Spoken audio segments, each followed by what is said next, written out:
All right, I've got a paint here that is almost dry. I'd say, yeah, the edge is semi-matte.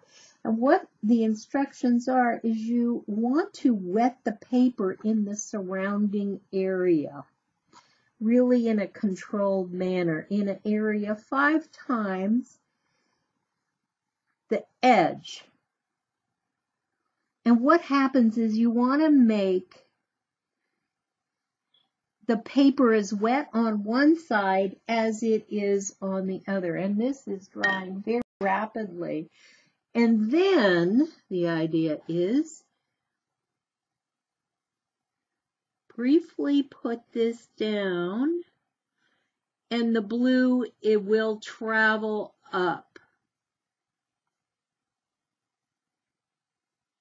So you can tell, I'm going to pull this up. We could wait quite a while, but if I pull this up, you can see that the edge here is starting to break. So that edge there was not dry, so that it allowed the intrusion of this yellow ochre. Hope that answers that question. What I've got here is my piece of paper that is 100% cotton.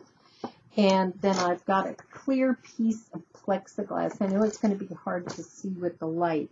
What I'm going to do first is wet it and stick it down. And then once I put the first color on for this, I will pick it up again to make sure it's still wet.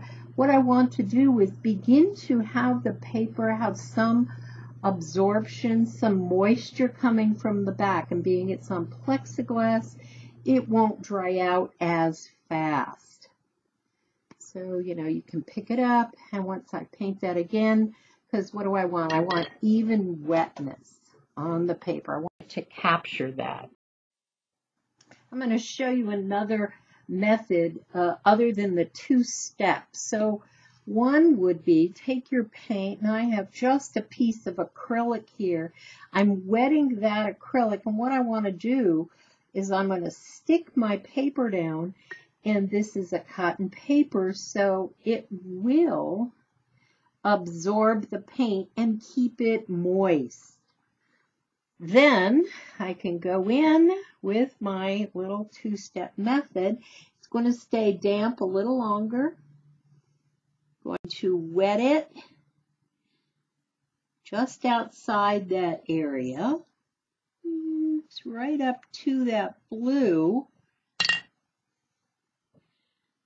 And then, being that everything is the same wetness, dampness, I begin to put this on right up next to that.